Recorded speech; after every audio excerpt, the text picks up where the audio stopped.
impressive to come out here on a Friday night after the winter that we've had and are still having, and see such a great turnout at the Historical Society. I've been doing this program and variations of it with historical societies. I'm working my way pretty well across Connecticut between Thompson and Hartford. Was at Hopkinton. They're celebrating their 300th anniversary, and I was happy to be part of their program last spring to kick off their 300th anniversary by talking about their part in the Connecticut Path. And I understand you're coming up on your own celebration. And this is, since Northborough was originally, as I kept following this, was originally part of Westborough. And Westborough actually has a portion of the path that you'll see coming through it. So you can say by default your grandchildren of the path. In your handouts is some information about myself and places that you can go to visit on the website, the Old Connecticut Path website. You can explore on the path and come along with me on videos there. You get out and actually see some places that are still there. It's remarkable the number of places that are there and that give you a sense of the history. Have folks report in and follow us on Facebook. And I do hear from folks all across the country and going back over to England who are following what we're doing here. There seems to be a broad connection with this. So if you do want to follow us or explore a little further, go on out. There are places that you can go and walk, and there's some guides to help you find them. And I happen to have probably a couple thousand, between 500 and 1,000 grandparents or great-great-grandparents who are among these early arrivals. So there's a good chance if you have one, we're probably related. Check it out on the website. Now, given the winter we've had, it really bears giving some recognition to the terrible conditions that we've endured this year with extreme cold, below normal temperatures, harsh winds, deep snows, ice dams that are building like glaciers, and we're feeling like we've had enough of it. Just so we can relate more directly with those folks who came in the 1600s, they lived during a period of a mini ice age that ran between, say, 1500 and 1700, with severely below normal temperatures, deep snows. The glaciers in the Alps, it was recorded the glaciers were growing and they overcame the towns. There was famine, and here those poor folks that came in the first waves, among the Pilgrims and the Puritans who arrived here, they thought they would be arriving in a climate that was like Portugal. If you look at the globe, we're in line with Portugal, but they got a real surprise of such extreme conditions to live in. So we've lived through this last month what they endured for 2 centuries. And they had years where they did not have summers. They had snowstorms with appreciable snow in July. So we thank our lucky stars that we have a little bit of global warming promises. Now, I am a direct descendant of Thomas Hooker. I grew up not knowing the story of Thomas Hooker. It's something that I acquired in later life. I'm fortunate that my uncle did most of the heavy lifting on family history. So I have the genealogies all figured out. And I thought I would just take on the task in retirement of just trying to rediscover the route that Thomas Hooker followed from Cambridge on down to Hartford. He didn't go alone.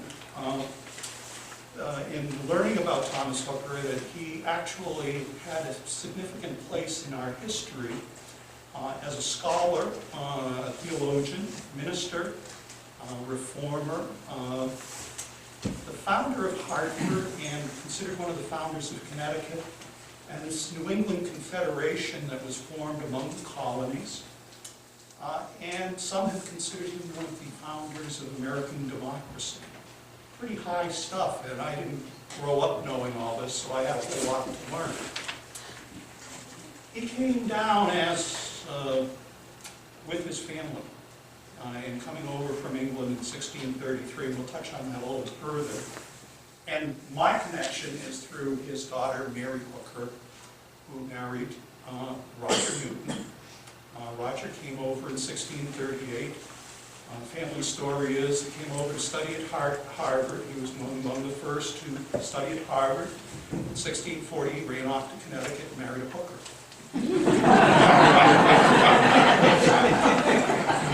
Mary Hooker. And he went to live at the Hooker family to prepare for the ministry. And in 1644, Mary and Roger were married and continued to live with the Hooker family until 1648, when they went on to Farmington, where he was the first minister in Farmington, Connecticut. But they went down to Connecticut as a family.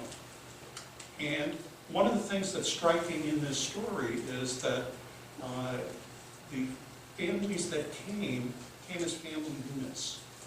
They did not come as single people, they came as multi-generational families. There were parents with children, grandparents, and the young children, as soon as they got here and got old enough, they started having lots of children of their own.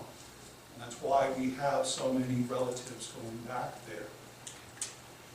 Now, my task in doing this was going out and I said, well, can I begin to find what is a reasonable representation of the route that they might have followed? And are there places along the way that you could go and get some of the experience that they might have had in the wilderness crossing this place? And are there artifacts that are there of their passage in the settlements along the way since they passed 375 or more years ago? And I have to tell you that the answer, I think, is a resounding yes. There really is a reasonable representation I'm able to share with you of the path. There are some wonderful, extraordinary places that you can go and explore and experience it and let your mind roam and experience being a pioneer. And talking with the historical societies and groups and seeing the history of settlement along the route of the path connects with the stories of the towns. Now, I had some help along the way that this story apparently was something that was important in earlier times, that the towns along the way, there's a record of signs along the way, markers commemorating the passage of this group going on down to Connecticut. So that made it fairly easy that the archaeologist for Connecticut, Nick Bellantoni, he was asked, I was in one of his walks, and someone asked him, and said, you know, he's an archaeologist explaining all these things, and they said, well, how do you know all this stuff? He says, I read the signs. So if you go out, you can find these signs along the way, and they do tell the story of the passage in the earliest times, in 1636 and 70. In looking further, I had some clues with old maps like the survey from 1642, which is probably the earliest real land survey of the interior going from Providence to Windsor. And Nathaniel Woodward was one of the folks who did it, who's another one of my great-grandparents. They measured the distance and surveyed it, and with modern measures it comes out within a mile. So you consider it's a very accurate survey, and it shows interesting places along the way and connects with the path. Another antique map that I found up at the Antiquarian Society up in Worcester was Ellen Larned's map of ancient Wyndham County. And she stripped away, in 1874, she stripped away all the roads and just showed the places as they were known in early times where the Indians still lived there. And the Connecticut Path she showed going across this area of northeast Connecticut. So we are able to connect this going from Cambridge on down across the Massachusetts Indian lands from the Charles River down to the Sudbury Valley, across the Guncos from Hopkinton to Westboro, across the Blackstone Valley, and across the last Green Valley, which would have been the Nipmuc and Mohegan lands, down to the Connecticut Valley with the Podums and the Sickapogs. So we have a fair representation of the likely route that matches up with local history and this prior interest in the story. And I want to make sure that, I can't tell if that's in focus. Is that? Yes. Yeah. It's all good? Okay, because my eyes from this angle. Just to give you a quick rundown, they probably traveled about 10 miles a day because they were driving cattle and walking. So, we think about walking from here to the parking lot as, exercise, but getting up and walking 10 miles a day from Cambridge on out to about their first day would have been out around Weston, just beyond 128, and that would have been about the frontier in 1636.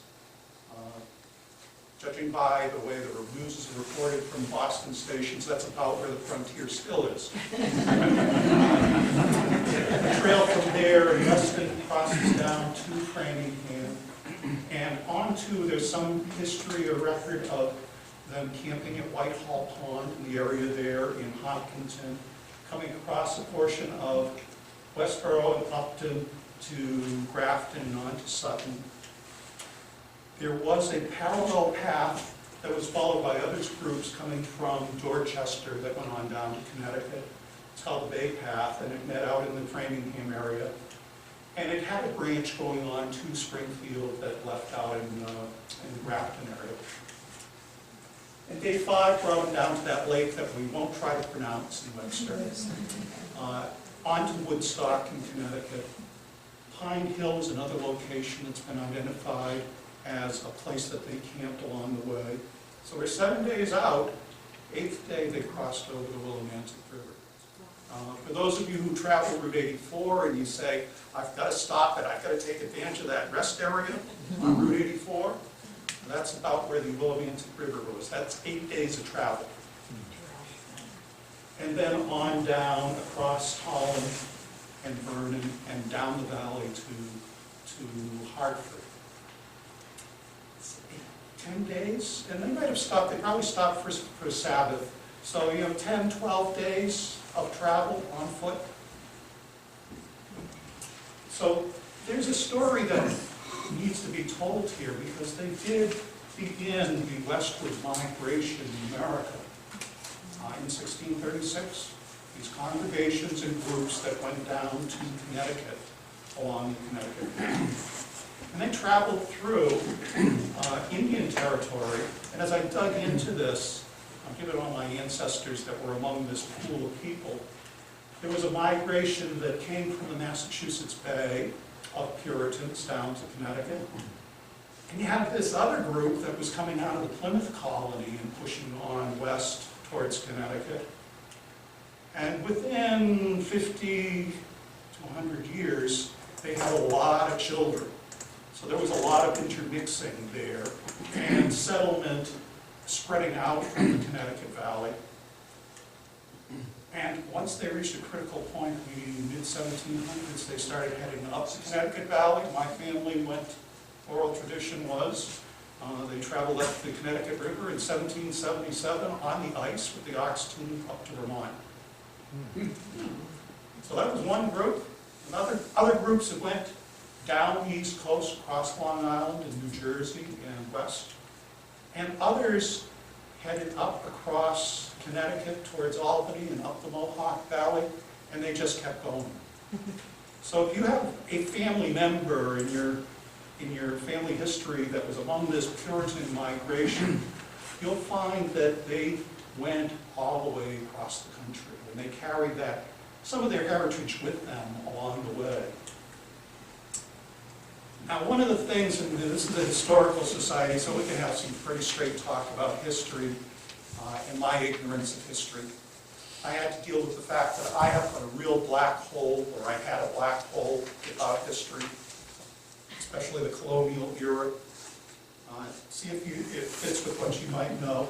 I knew about Plymouth Rock and the Pilgrims, and then Lexington and Concord. And there was a big hole in between, and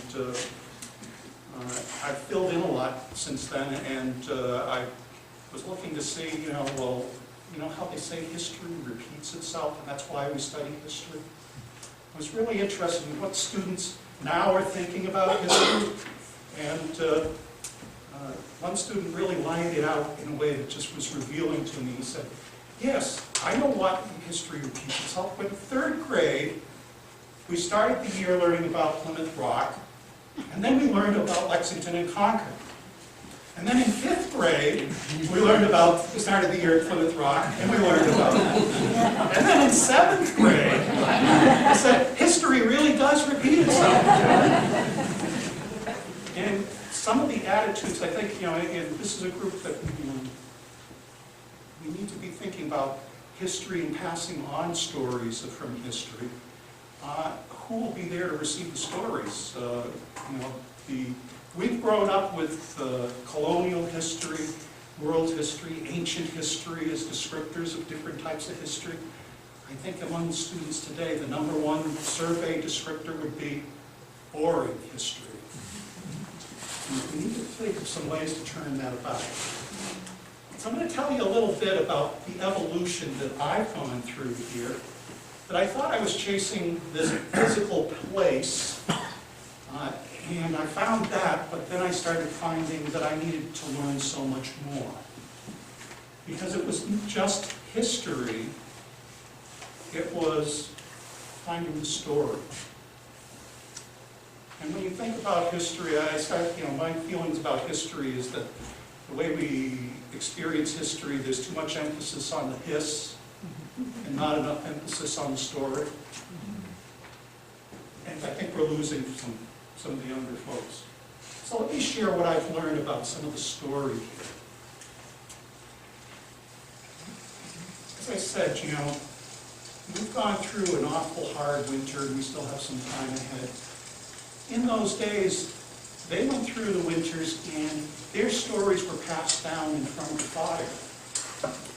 And they were trying to stay warm, which was a hard job. That the stories of their passage and coming and the reasons for it got passed down as oral traditions, and then much later got written down. And what I found that I really wanted was, I was beginning to wish that I could have been there to hear the stories from them rather than try and figure them out myself. So I'll try and share some of what I figured out and see if it might fit with what went on at the fire in their towns. I'm going to begin the story. If you come on down to Cambridge, just a little up from Harvard Square, you're at Common in Cambridge, and that's where their story on the path would have begun. And if you go there, there are 3 things that are connected with that space and that place that had significance in our nation's history and our heritage. First, we have, of course, Harvard. It was founded by those Puritans who came in 1636. It was founded, became Harvard College in 1638. My own ancestor, Roger Newton, came and was one of the first at Harvard in 1638 for the preparation of ministers. And they would argue that Harvard is the great-great-great-great-grandfather of our higher education and our intellectual history in America. Because they went on from Harvard, and as they traveled west, they founded the colleges, the universities that built are part of the fabric of our country. And many of our leaders came from those universities and colleges that trace back to Harvard. So there's one influence. The second that you'll find there is this place and time in our American history when George Washington assumed command of the Continental Army at Cambridge on the Common. And he began the long journey of transforming separate militias into a colonial American army. And the long journey that they followed to independence.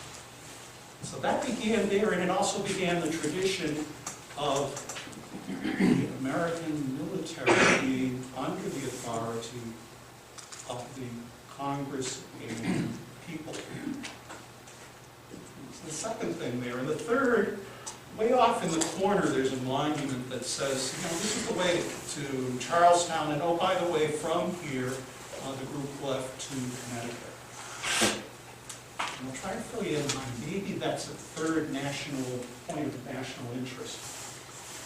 To do this, I had to travel back. I didn't realize that I'd have to travel back to England and learn something about the conditions that they came from. This finely garbed man is King James. We may know King James. You may know King James as the one who we have the King James Bible.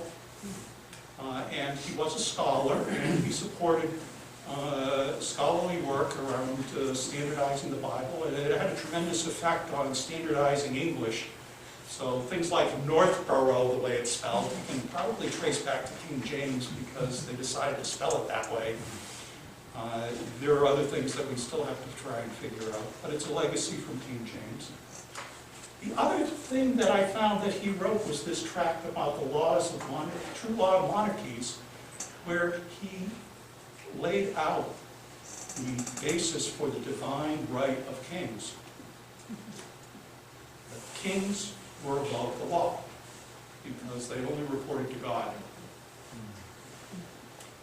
Now, he kind of tempered it during his reign, but he did leave a guide for his son, which basically said, as far as religion goes, follow the middle way, which was protect the established church and persecute and suppress the Catholics and the Puritans, and don't trust Parliament.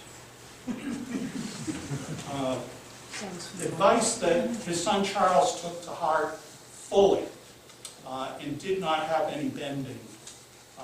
And during his reign, he suspended Parliament for 11 years, didn't call them except under protest, and really laid down that there would be no dissent or no differences in religious view from the established Church of England. Now, into the midst of this, we have Thomas Hooker. And Thomas Hooker attained a position after study at Emmanuel College and reached actually middle age. He was appointed as a lecturer. He spent 14 years at Emmanuel, so he had a tremendous contact with young ministers coming up. But as a lecturer, I found that the Church of England didn't want to have anyone that was labeled a Puritan as a minister, so they kind of got around it by hiring these lecturers. So he was a lecturer, and he had a somewhat different view on divinity and salvation. He saw the world as we are in preparation for salvation, which was somewhat different from the Calvinists, which said they were predetermined. And as he was speaking here in Chelmsford, he began to draw larger and larger crowds of the public to hear him speak, and he was regarded as one of the finest speakers of his time for being able to take Scripture and bring it into a way that people could translate it into their lives. And in terms of preparation, it shifted the burden from being you're predetermined to being saved or not, to you can affect your chance and your prospect for salvation by what you do in this world, and creating a more moral and orderly society. And there were profound changes in the community as he began to take effect as people listened to him in the community. So it was becoming somewhat of an influence, a strong influence there. And during the time that he was a lecturer, he lived just outside of Chelmsford in this place that's still there, Little Cuckoo's Farm in Little Beto, and with his family. And the young ministers from all around Essex in that region would come for meetings with Thomas Hooker, and he continued to be a mentor to young ministers. So he had two things happening. He was having tremendous influence on the common people, and he was influencing the ministry who reached out and further carried the word to the people. Now you can imagine this was perceived as somewhat of a threat to the established order. And King Charles had as his enforcer Archbishop William Laud. And Laud took this very seriously as his king's advisor, and he had a list of all the ministers in England. And if you were a Puritan, you had a P next to it, and you were a target. And there was in England their own version of the Inquisition. It was not pretty. That they had a Star Chamber and a Court of High Commission that they summoned the Puritan ministers to, and they vigorously suppressed. And so Thomas Hooker was called to the commission. He was removed from his lectureship. He was stripped of his lectureship. He was removed from his ministry and summoned by the High Commission. Now, to give you some idea of just how dangerous this was, one of my ancestors, John Lathrop, was a minister and a Puritan. He was brought before it, and he spent 2 years, 10 months in prison for heresy, along with his congregation. And the only reason he got out was that he agreed to leave the country. He was considered too dangerous. Another minister, Alexander Leighton, didn't fare quite as well. He was pilloried, whipped, branded, had his nose trimmed, ears were mutilated, and likely was permanently disfigured. So when Thomas Hooker was called to the commission, they paid his bond and they told him, you better leave the country. And the secret police were following him, and his assistant, Samuel Stone, opened the door at his home, and Thomas Hooker was in the back. And the secret police were there asking there to arrest him. And Samuel Stone said, I saw him not a half hour ago over there. Across the other side of town. So Thomas Hooker had to leave and go into exile in Holland for 3 years and leave his family behind. It was unsafe for him. There were spies following him in Holland. And there were spies following him. He had to literally hide to escape from England. That's how dangerous it was for a minister to disagree with the established church. Laud has been credited, once he became Archbishop, of stimulating the Puritans who were for reform to leave in mass. And the Laudian migration was the Puritans' exodus to America. Before Hooker left, he predicted, he was really kind of a John Baptist kind of person making way that there would be a war. And there indeed was a war much later after he and the other Puritan reformers left that pitted the royalists against the parliamentarians. And the parliamentarians were primarily the Puritans who were strong among the parliamentarians, ruling people. And it had tremendous effects over time on the economic and political effects in England, and began some reforms in England that came much later. Now, when we say civil war in England, you think of, a rousing game of tiddlywinks. It wasn't. It was a bloody war that affected, there were about 5% of the population were casualties of the war. And translating that to our population today, if we really didn't get along in this country and we had this kind of civil war, we'd be talking about 15 million casualties. So it's a devastating period of upheaval. But this group left England because they did not believe that it could be fixed in England. They had to go somewhere else to fix it. And they came en masse to Massachusetts and New England. Over 20,000 came in those years between 1630 and 1640. And they came on ships like the Mayflower. Can you imagine 200 people crammed below ship on deck on the Mayflower, crossing the North Atlantic. Thomas Hooker and his family came on a summer trip.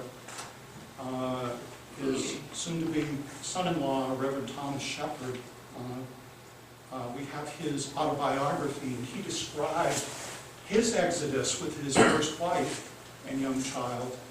Their first attempt, they were shipwrecked, barely got back to shore with their lives. Their second cruise across, the storms were so great that his wife and young child were almost thrown headfirst into the timbers on the side of the ship.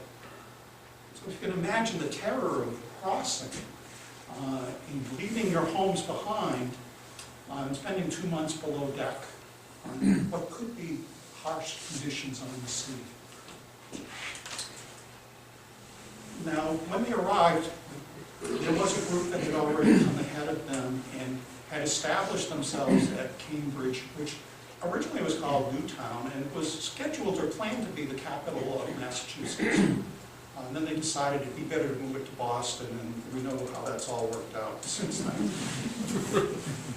They settled in Cambridge and began the process almost immediately of planning their exodus to another place, because they had some distinct views that were different from the theocracy that was in existence in Massachusetts.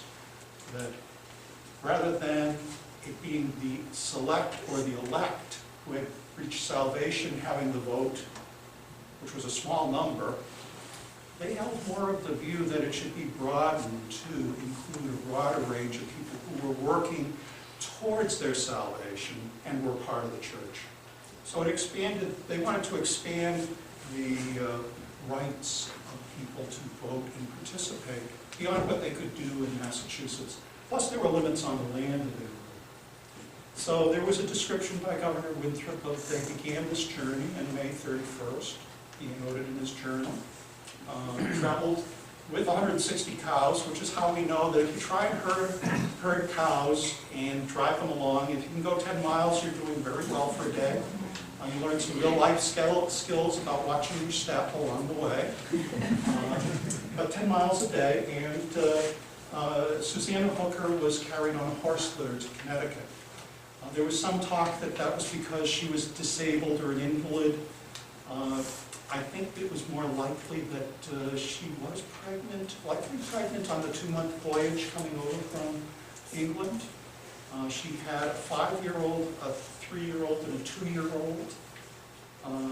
I think Thomas, in order to have peace in the family, said, "I'll find a way so you don't have to walk to Connecticut." They traveled 2 months. This would have been the wilderness, 2 weeks through the wilderness.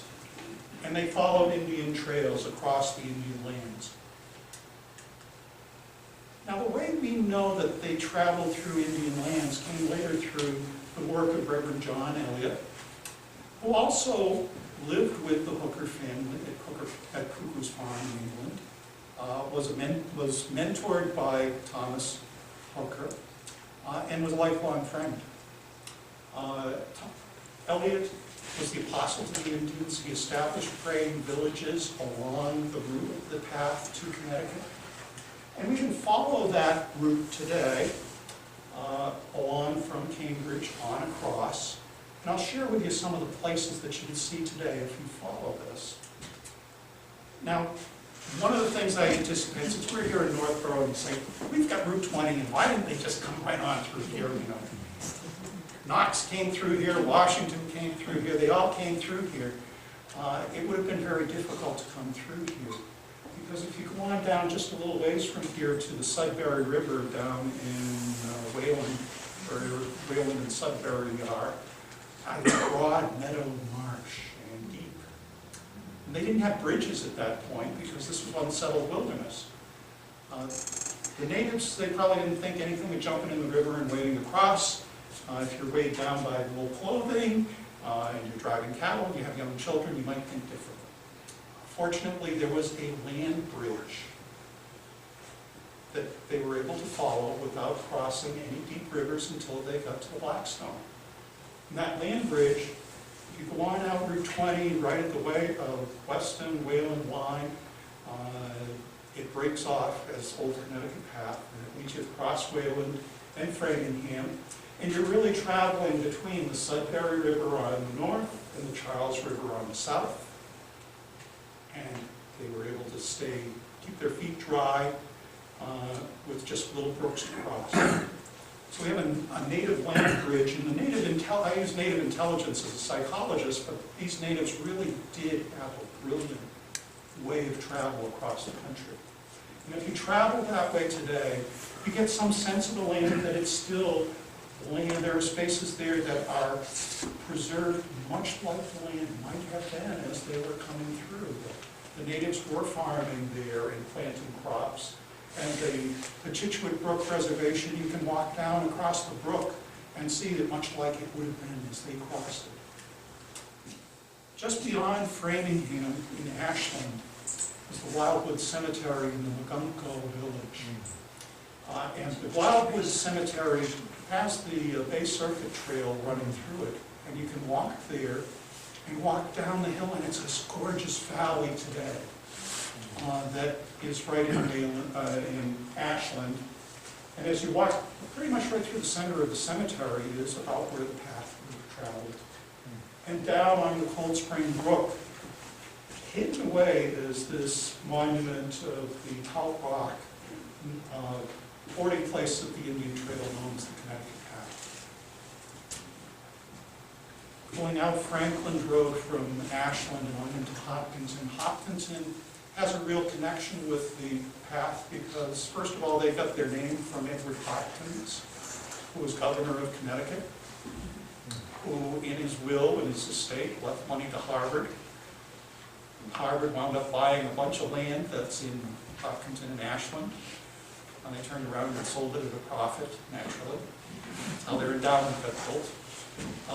And the area was named as Hopkinton. So they, going back in their 300-year history, have a connection and a path going across.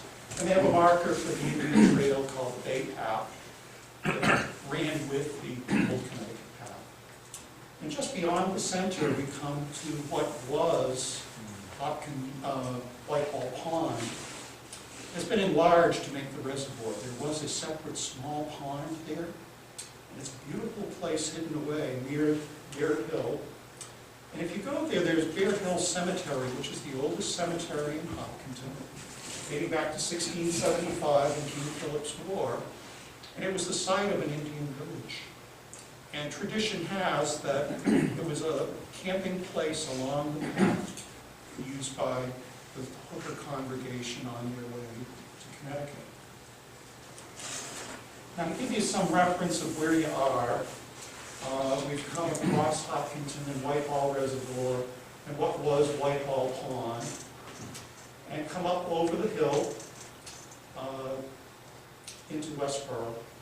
And there was another trail that intersected there that went on down to Providence and came up across Westborough and on towards Marlborough and crossed over a piece of Northborough.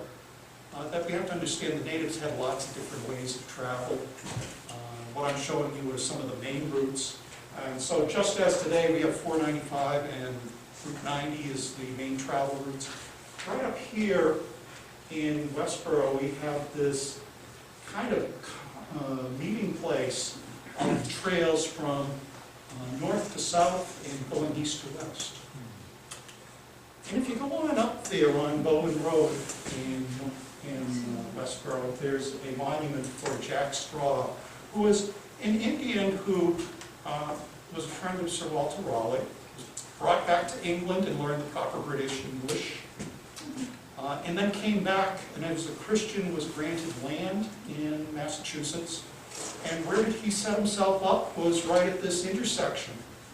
And so as an English-speaking native, he's called upon to interpret. And when the chiefs came up from Connecticut in 1630, who did they bring to Boston to meet with Governor Winthrop? They brought Jack Straw, and he was the interpreter.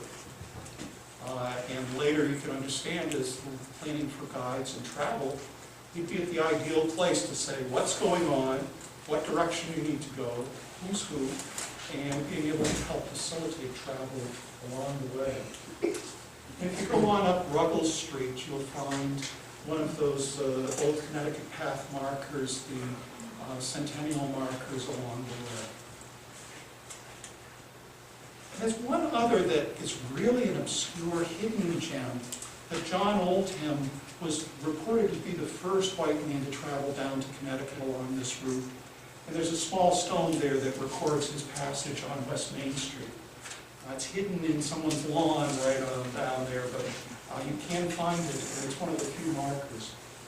But if you go across into Grafton and head up Fay Mountain Road from the Grafton side, there's a section of the old way that I believe is the Old Connecticut Path. And you get some sense of the narrow way that was there, and that has been cut off from time by the Mass Turnpike. Grafton was a site of a crossroads of Indian culture, Hassanessett and the praying village there. And if you go on up Brigham Hill, there's still a 4-acre tract that is that has been preserved since the beginning of time as an Indian land that's owned by the native Indians. All the rest of their land has been passed and lost over time. Heading west, the next praying village is out in West Sutton, and if you go on out, a beautiful place to spend some time is at Waters Farm in West Sutton, above Manchide Pond. And this stands right on the edge of something that I want to share with you that has just happened this year, that we now have a new national park in Massachusetts and Rhode Island, the Blackstone River Valley National Park. And we have a new National Heritage Corridor in the Last Green Valley. And if you note that Connecticut Path cuts right across it, and there's some wonderfully preserved natural wild land there. In point of fact, in where the 3 states meet, Rhode Island, Mass, and Connecticut, there's over 10,000 acres of wilderness that are still preserved. I was surprised. You'd think here in the Northeast we don't have that. We have to go a lot further. We don't have time tonight for me to try to get through pronouncing this. But the Chibungamog praying village was located on the shore of Webster Lake, or one of the lakes, one of the ponds there. And then led on to pretty much the high water, the furthest reach of the praying villages at Wabequasit, which is on Plain Hill up in Woodstock in the Common. It's a beautiful place to visit. We were up there last summer with the New England Historic Genealogical Society and took a walk with the group and did a program. And talking about the story of the coming of Eliot as part of the story of the path. And in their church there, in the first church, is a stained glass of John Eliot preaching to the Indians.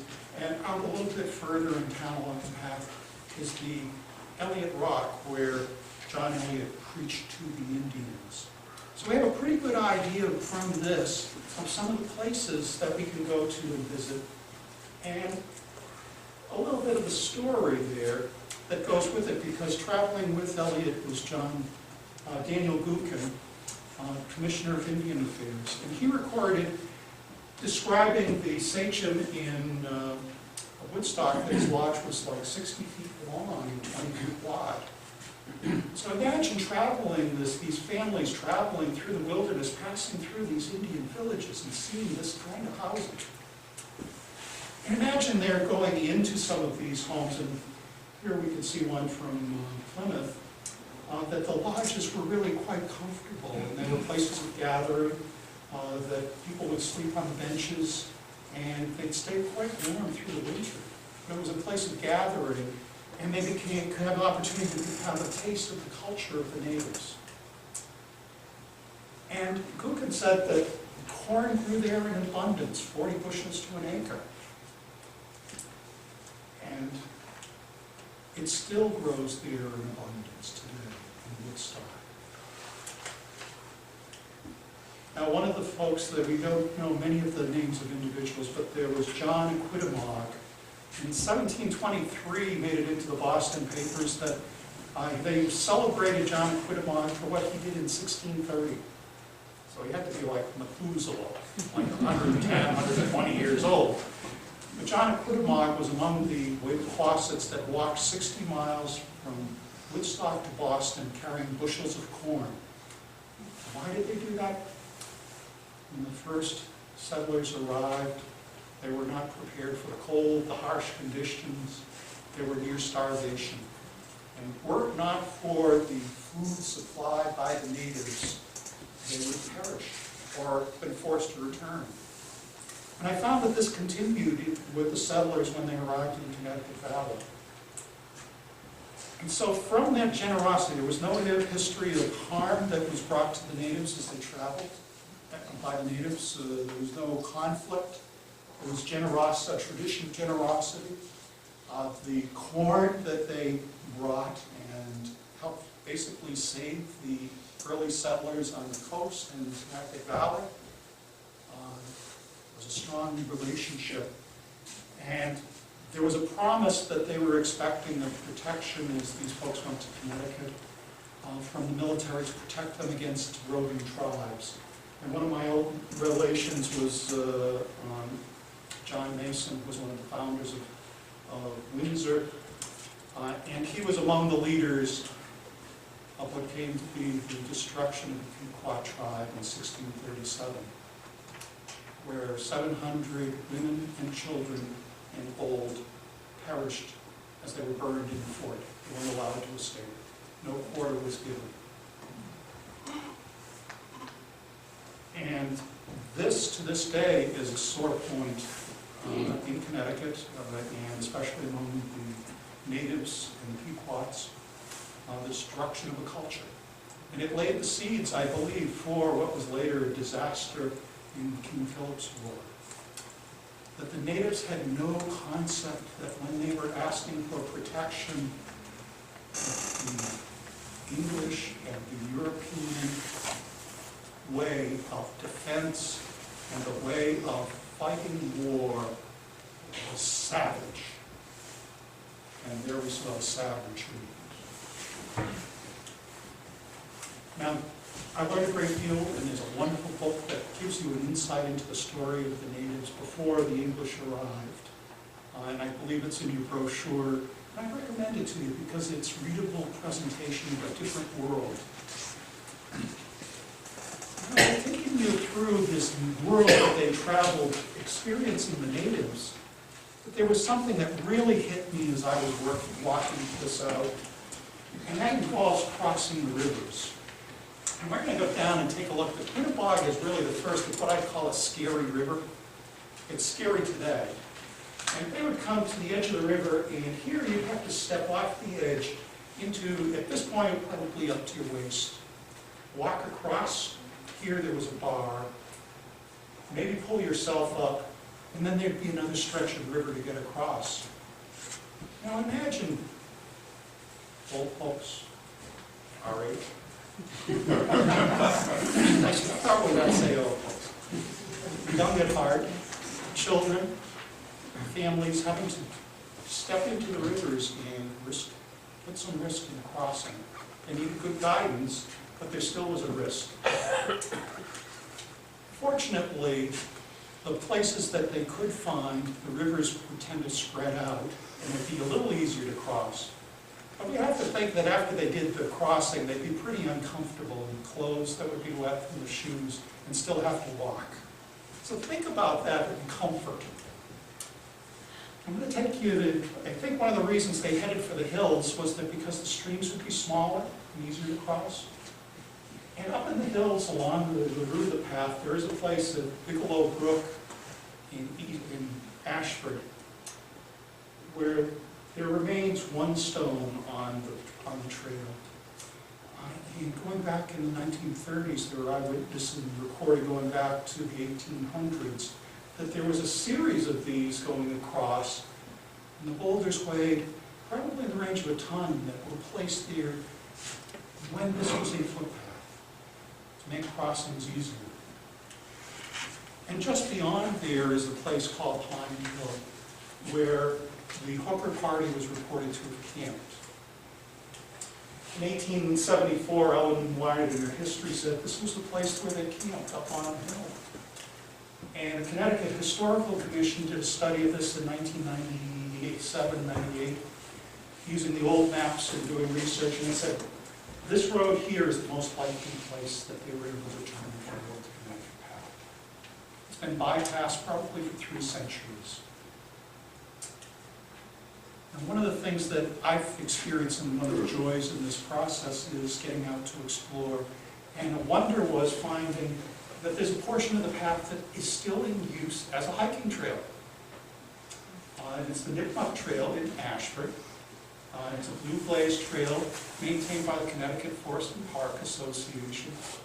And I didn't realize getting into this that this is part of, can you believe when you say Connecticut has 825 miles of hiking trails like this?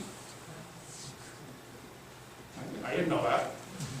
And someone found out about my work because I wrote an article for them. And they put up a sign and said, this trail's been in use for 400 years. And it likely has been. So I had the good fortune of bringing a group out there, and that's something that we have to try and bring people out to experience and get into it by feeling the wilderness and imagining themselves as travelers. And we brought a group of 35 down the Old Connecticut Path in this area last June. We had a great day, and if you could imagine my doing this presentation without the slides and we just do it in the woods, it was a wonderful day and a different experience for those who came up. Now that would have been their 7th day, and going into the 8th day, imagine 8 days you're into the walking and you're still not there yet. You know those rides with your children when they say, are we there yet? Can you imagine? You know, 8 days, oh, hold on, we're almost there. A couple more days. Crossing the brooks, this is one of the lovely spots that we walked along Knowlton Brook in Ashford. Over the hills, across the Willimantic River. And there is a place, after you've done all this wilderness, where you come up in Tolland, and you reach the height of the land, or the Connecticut Valley, and you look out, and it's like, you know, they were probably going, oh my God, what have we gotten ourselves into while they were walking through the woods, crossing those rivers, laying on the ground for 8 days. And then they reach this, and it's like, oh my God. The Connecticut Valley, I never had the sense of just how vast and beautiful it is as you come down into the Connecticut Valley. And John Adams, I found written this, that today I rode through paradise, and it still is. You can go there are places it is riding through paradise. And they arrived at the Connecticut River, opposite where, as a gathering along the shores of the Connecticut River. And we can go there today, and that's what you'd see in the spot they were crossed. 375 years of change. And as we go across the river, you can walk across the river on the Founders Bridge right to the center of Hartford, where they have the old State House. The old State House was preceded by a meeting house that was established by the founders of Hartford. And this has a special place in the story that I want to share with you, because in the meeting house, there was a special gathering in 1638 presided over by Thomas Hooker. So we'll take a walk into the meeting house. And imagine yourself as one of the congregation who come from Hartford and come from Wethersfield and Windsor, the 3 towns. And if you couldn't find a bench or a place to sit inside, you sat outside because the windows would be open and Hooker's voice would carry because he was used to speaking to crowds.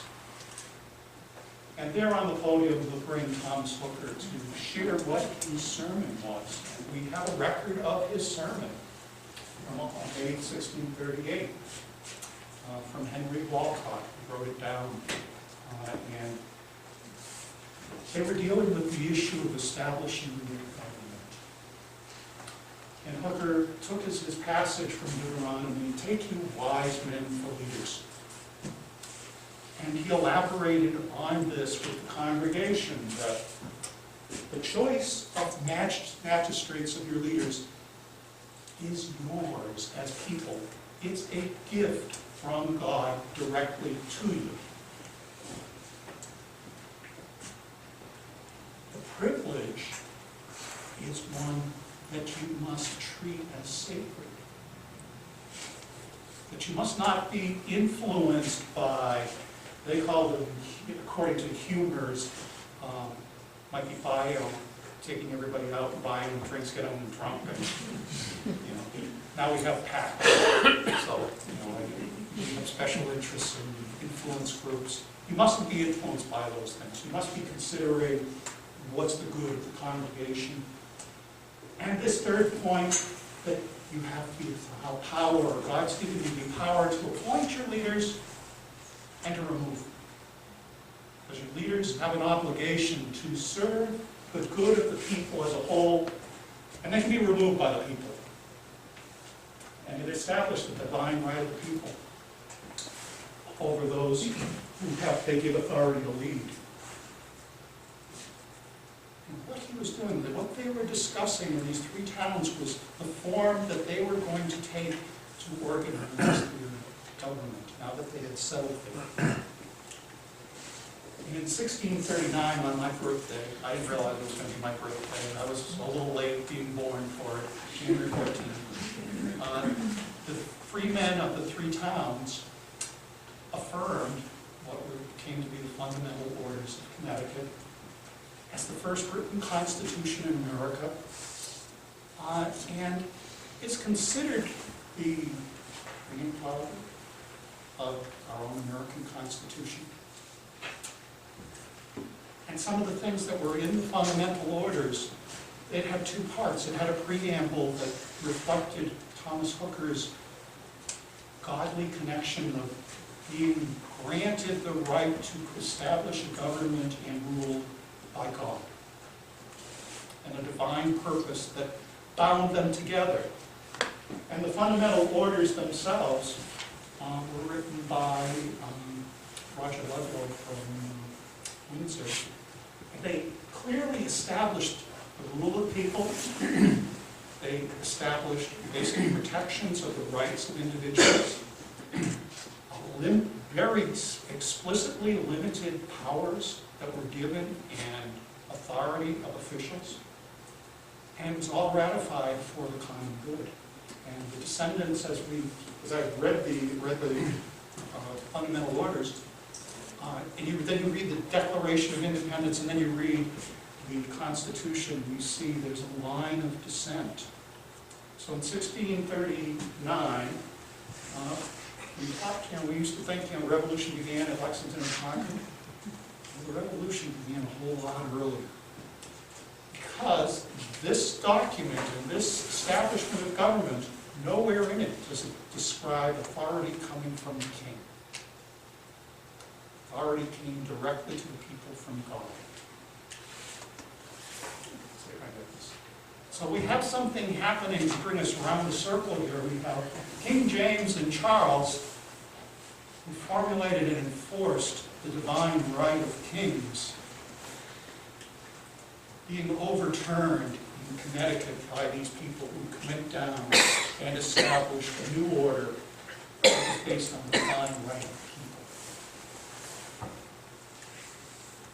And there in that home, this is Thomas Hooker's home, wouldn't you have loved to have been there to hear the stories as people came through and talked about the great issues of their time and what they told their children as they sat by the fires? And as I did this, it's an incredible story that I started with, can I find this physical place, this path? And I found something that went far beyond anything that I would have ever imagined when I began this journey. That history is something more than the facts and the places. It's the story of people. But there was a piece that was missing that I still didn't quite have, and here in a moment we'll figure. Their story is memorialized up on the east face of the Capitol in Hartford. The journey from the march to Hartford.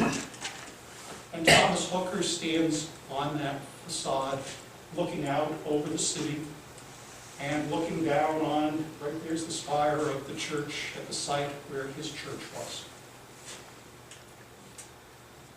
And I didn't know the answer to this question that I was looking for. What kept them going? Can you imagine? Things would have been so much easier if they just said, we're here in Cambridge, let's stay here. Or this nice land along the way, why don't we stop here? Why did they, what kept them going? And as we look here at the Capitol, a piece of the answer appears right at the top of the Capitol. There. In the symbol of Connecticut that these people adopted, the Puritans who established Connecticut and the fundamental orders, their symbol included the shield with the lines. And this statement, I'm not going to, my Latin's not so good. He who transplanted sustains. Right?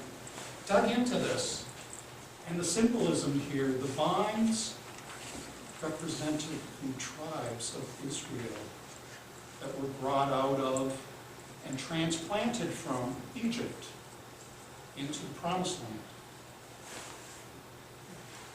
Look a little further. You brought us, you who transplanted will sustain us, the tribes of Israel. And a story.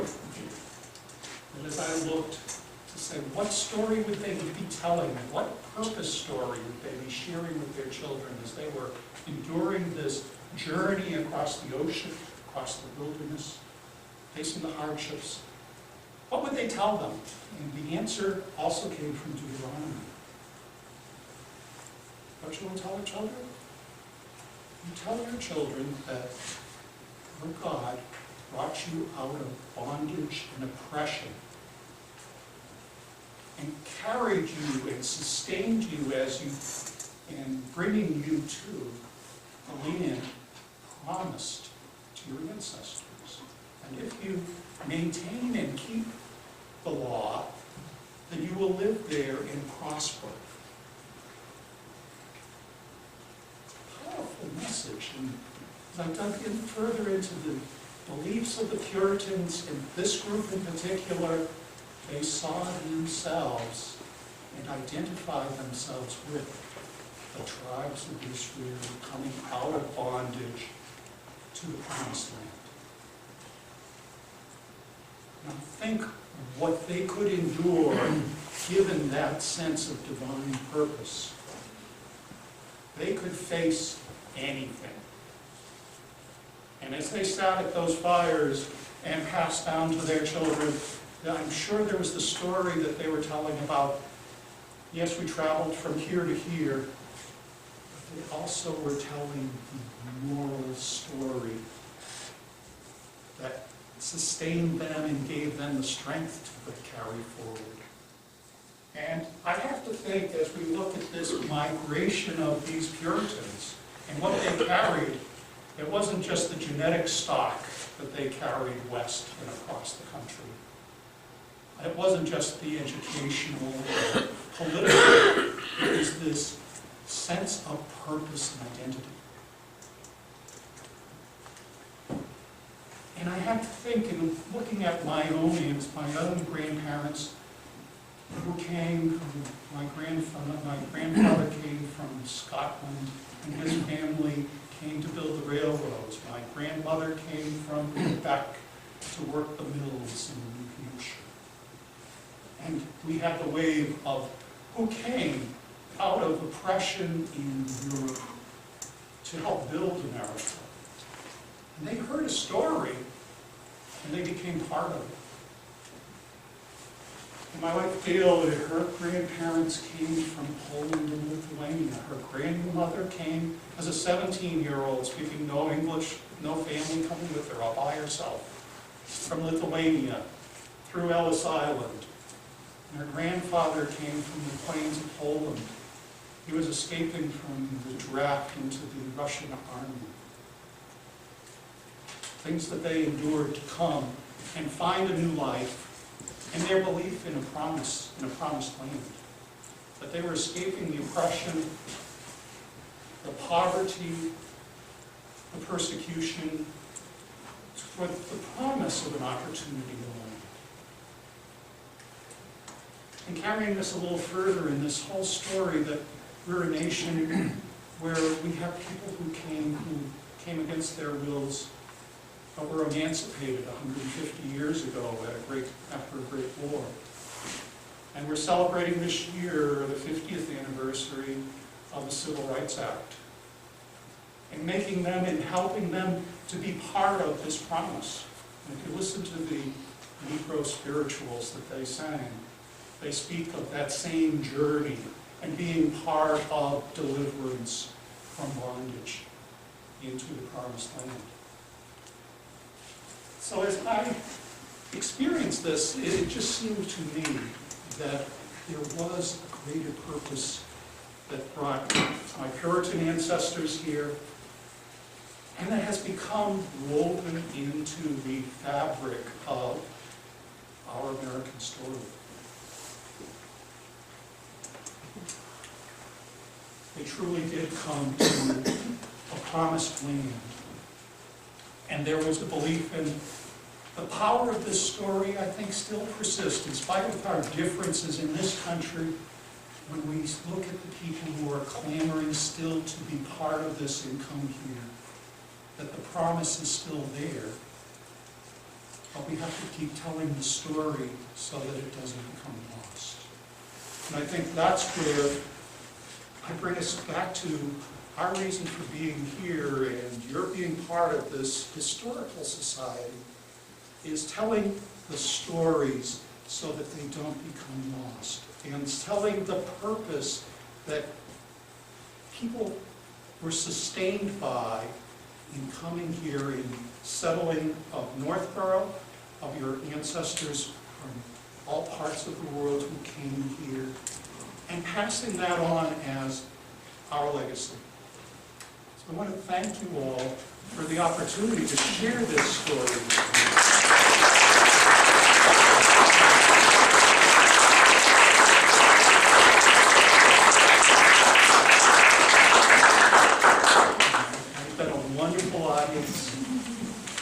Happy to take some questions. Sure. I have a question. When they left Cambridge, was the Connecticut Valley their goal, or did they go, so they knew about the Connecticut Valley being there? Yes.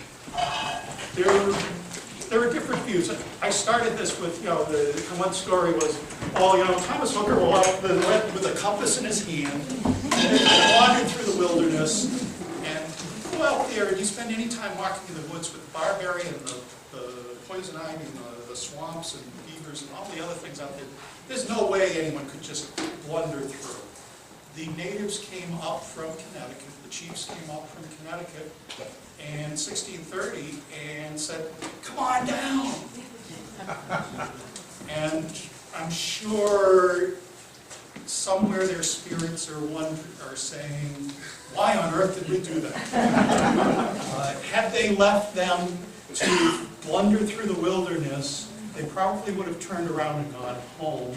Had they not provided the corn and been willing to trade with the English probably would have packed up and gone home because life was extraordinarily hard here. So we have to give credit to the place in the contributions of the natives in helping New England and helping this new order to happen. And the tragedy of it, as you saw, their conflict of cultures that had no understanding of each other, leading to the disaster of the King Philip's War, which I think they credit as being the bloodiest war in American experience. So, other questions? Yes? I see you cited May 31st, 1636 is the day they left. Was there any documentation when they actually got there? They didn't keep journals, so we have to kind of project that in the stories that over time, it was about a fortnight.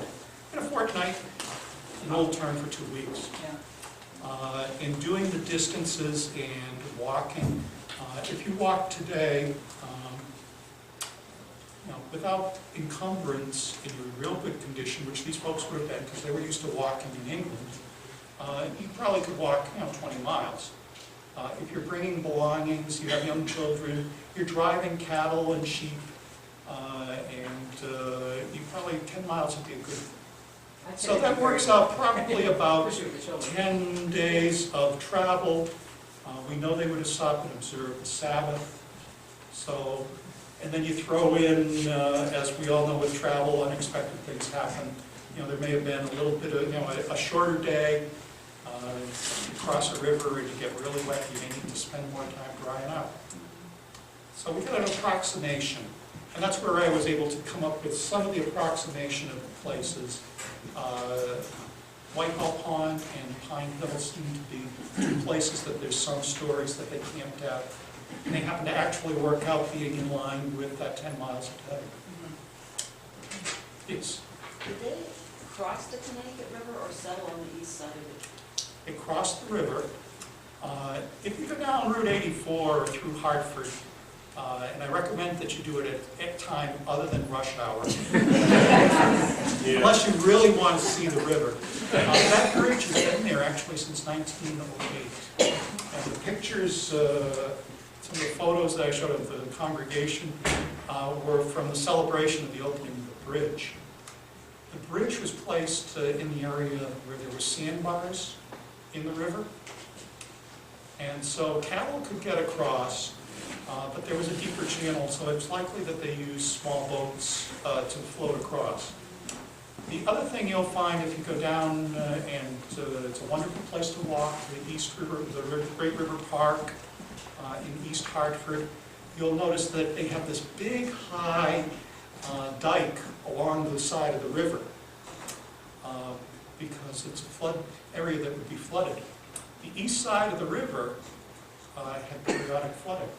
The west side of the river had high banks, so if you settled on the west side, you'd be above the areas that would be flooding. So it was the preferred land, and if you just think again, crossing the Jordan, and the symbolism just keeps going on and on. Yes? At that time, was that lower portion of the Connecticut already known to the settlers in New York? There might have been people there already coming up? There was a Dutch settlement or Dutch fort for trading there. But as far, and that was one of the reasons that they were pushing to get settled there, because it is rich land. And even today, it's incredibly productive land if you get outside the Hartford sprawl. So they pushed to get there before any settlements could get established by the Dutch. But there was a Dutch trading post there. Both the Pilgrims from Plymouth established a trading post up above Windsor. So it was a known area, but the push to get settlement there came from the Massachusetts Bay, from the groups that went with Hooker, from Watertown, from Dorchester, that went down and settled Windsor and Hartford and Westfield. Yes. Two questions. Maybe you mentioned that somehow 160 cattle stuck in my mind, but how many people were in this group, and were more people than coming down again to join Hooker? And how old was Hooker when he made this journey? Let's see, Hooker would have been, I can't do the math right at the moment. He would have been near 50. Okay, and how many were people? How many people?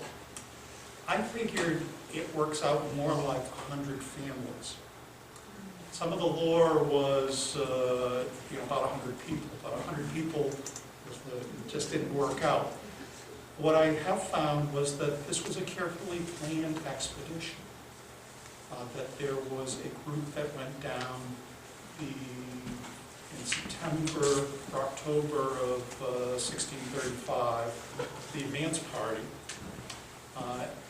and there likely was another group that followed Hooker, so that was split up, because the property that they had in Cambridge, they sold to. For more information, visit the Old Connecticut Path website. Follow the Old Connecticut Path on Facebook.